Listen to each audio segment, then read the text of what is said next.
삼명통의 해독 6권 271페이지의 오행 구족에 관한 내용을 살펴보도록 하겠습니다. 연, 월, 일, 시, 태의 나범오행이 각 금, 목, 수, 화, 토가 되고 혹은 진기, 혹, 나범, 그리고 삼원이 유기한 것이 이것이다. 또 완전한 오고를 만난 것도 이것으로 일컫는 것이다. 이렇게 이야기하였습니다. 이 사주를 보면은 갑자, 무진, 정사, 정미가 되는데 연어 나범오행은 금, 월어 나범오행은 목, 일어 나범오행은 토, 시어 나범오행은 수가 되고 태어 나범오행은 화가 됩니다. 그래서 목, 화, 토, 금, 수, 오행 5개가 각각 나범오행으로서 각주를 차지하여 있습니다. 그래서 이 격은 1차적으로 오행구족격이 되었다고 할 수는 있습니다. 그러나 진기, 나범, 삼원이 유기하여야 한다 하였거든요. 또 밑에 글을 보면은 김이 화가 태가 되는데 나범 오행들이 5개의 각각의 오행으로 각각 갖추었다. 아까 이야기했죠. 그렇게 되었고, 그런데 모름지기 상생하고 사절되지 않고 복실이 서로 갈마들면 귀하게 된다 하였거든요.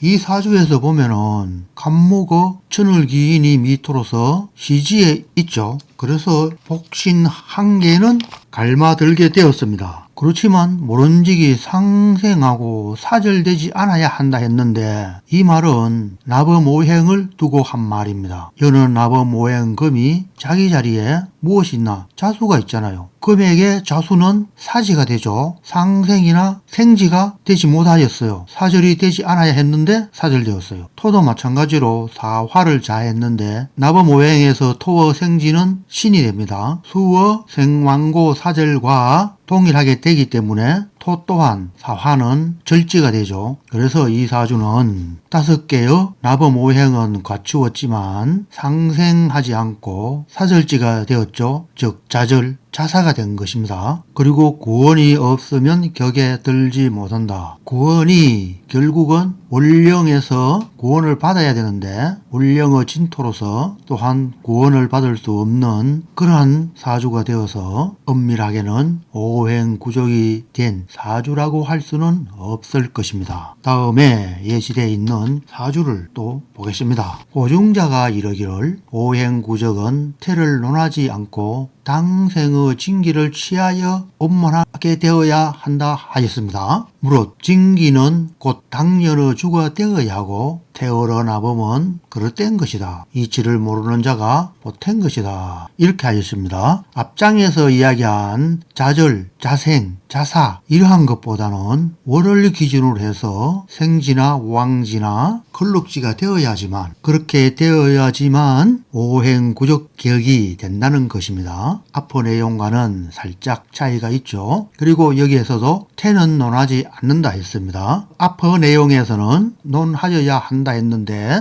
여기서는 태어 태까지는 논하지 않는다고 했습니다. 사주를 보면 신축, 갑오, 병신, 무술이 되는데 각각 연어 나범오행이 토가 되고 월어 나범오행은 금, 일어 나범오행은 화, 시어 나범오행이 서 4개의 각 오행을 갖추었고 태월어 나범오행이 수가 되었어요. 태월은 원류가 되고 나범오행이 수가 된 것입니다. 그래서 각 나범오행이 오행을 갖추게 되어서 오행구족이 된다고 하겠습니다. 그런데 당생의 진기를 취하여야 한다 하였는데 이 사주 또한 그렇지 않죠. 그래서 비록 각각의 나범오행이 오행을 갖추었지만 완벽한 오행구족이라고 할 수는 없지 싶습니다. 다음 사주는 병신, 신축, 임자, 신해가 되는데 나범오행이 화, 토, 목, 금이 되고 태는 임진으로서 나범오행이 수가 됩니다. 그래서 나범오행이 5개의 오행 각각을 갖추게 되어서 이 사주 또한 오행구족격이라고 할 수가 있겠습니다만